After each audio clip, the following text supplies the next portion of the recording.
mawazo tu mtupo, mawazo mtupo. Je, mke wangu anaendelea vizuri, mke wangu anaendelea vizuri. So that not me make me happy. Yaani hii haijanipa kabisa furaha katika moyo wangu. Lazima uwe unarizika. Unajua kwamba maneno yako kweli yananivunja moyo. Unajua mimi mke wangu mimi nataka niishi na wewe, niishi kama zamani. Niishi kama zamani. Haujajisomea mama? Ende kule ujisomee.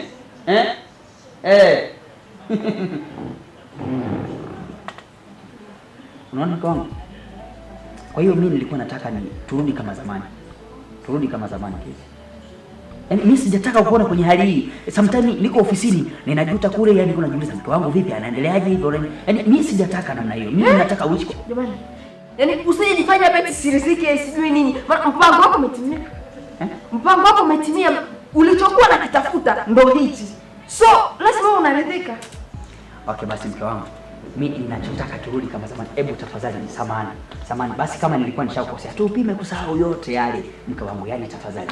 Yaani tusahau yote yaliyopita. Tuanze kama wewe ni mtoto, unaweza kuyasahau. Ila mimi ni mtu na haki zangu ziko sawa. Siwezi nikasahau jinsi ulivyonizalilisha. Na elewa kuwa siku zote mbuzi atabaki kuwa mbuzi na simba atabaki kuwa simba. Mke wangu mimi sina maana hata uniite simba, hata uniite mbuzi, hata uniite kiboko, hata uniite. Yaani mimi nataka kusema kwamba yaani mke wangu tusamehe. Tena kama kwa unaniita mke wako. Nitakachokuambia sasa hizi. Yaani kama kwa unaniita mke wako, maana mimi si mke wako tena. Sitaki mazoea na wewe tena. Mpishe.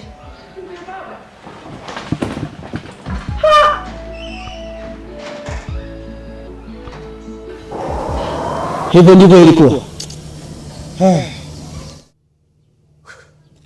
Nashangaa sana. Pole sana ndugu. Usishangae sana na kujiswali mambo mengi. Lakini dunia vile ndivyo ilivyo. Sababu nilifanya yale yote kutaka kufanya nini? Kurudisha usalama nyumbani. Siku njema na kuacha. Nawahi kanisani. Santos. Hivi unaenda kanisani? Ndio, sababu design yangu iko tofauti na ya kwenu. Hata ningekupa maji uoge na wewe kama mimi umeniagiza ndio uende kanisani. Ungetaka nikujibu kwamba mimi ni maji ya uzima? Maneno yako ni mazuri. Lakini utapata kufahamu pamoja na mimi kwamba mimi siogi maji ya duniani. Nasubiri maji ya uzima. Maji ya uzima kusudi niwe msafi zaidi.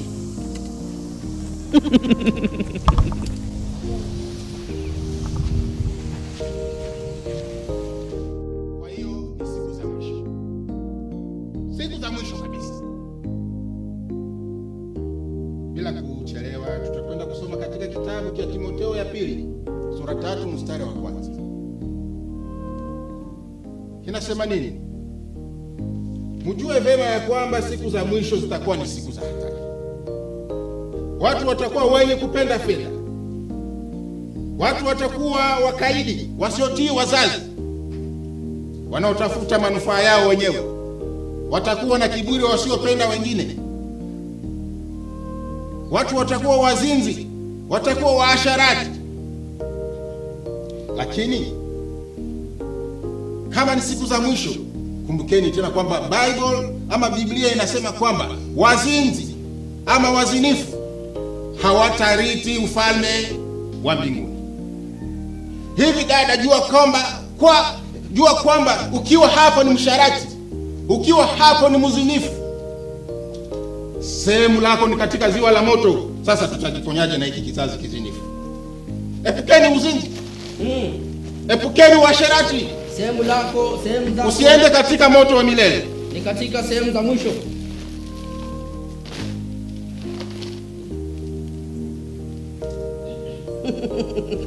Haleluya wa Kristo. Kwa nini mna mashaka moyoni mwenu? Mimi ni yule yule jana, leo, hata milele. Santos Mtubile. Nafikiri kila mtu anamjua huyu kwamba ni kichaa na matatizo ya kichwa. Ndio. Lakini akijaribika kitu, tutaendelea na mada yetu. Haleluya! Haleluya!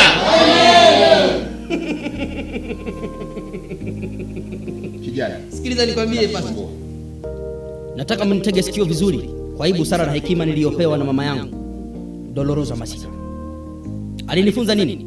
Eri mtu yule asiyekwenda katika shauri la waovu, wala hasimami njiani mwa wenye dhambi, wala haketi barazani mwa wenye kudharau, lakini furaha yake ni katika sheria ya Bwana. Kwa nini mnakaa katika shauri la waovu? Mtu anayewaongoza ni mtu gani sasa ambaye mnamsikia? Samahani, tunajifunza. Wekicha, ni wewe tunafuata kanisa. Rena, kwa nini ulikaa siku nyingi kuficha ukweli, kuambia watu? Yaani wewe mwenyewe uliamua kabisa kulalia dhambi, kisha baadaye eti tunaenda kanisani, eti tunaenda Kanani. Mnaenda Kanana gani wakati nyinyi wenyewe kwanza mnaficha nini? Dhambi. Unatupotezea tu muda kijana. Ninafurahi sana Rena kusema hivyo. Ulikuwa unaficha sana. Narudia tena, ulikuwa unaficha sana dhambi ulizoziona. Maya, stand up Maya. Njoo mbele. Maya.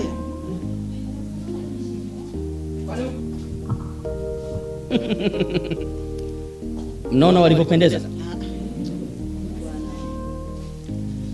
mke na mume. Vipi jameni? Msifuate upuuzi wa kichaa huyu, anakuja kutuharibia starehe.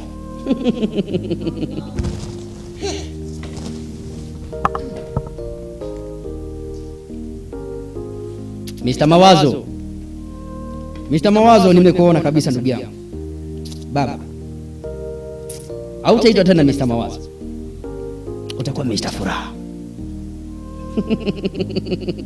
Sababu siku nyingi sana ulijiswali kwa nini. Leo haitakuwa tena kwa nini. Sababu hii mimba iliyo kwa Maya sio ya kwako, ni ya huyu bwana Ndagala. Maya, una mimba?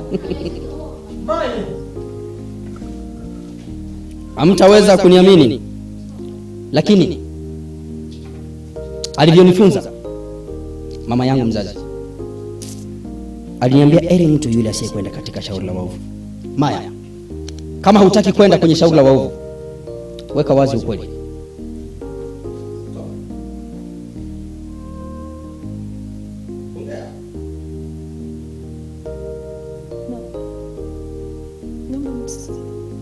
Nisamehe Wakristo wenzangu, yote ambaye Sandusi anaongea ni ya kweli.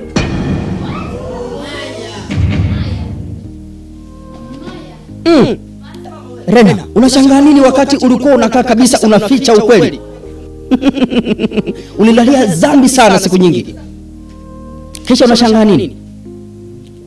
Nakushukuru sana Maya, na nilikwambia kesho nitakuja kufunga mwaka na wewe.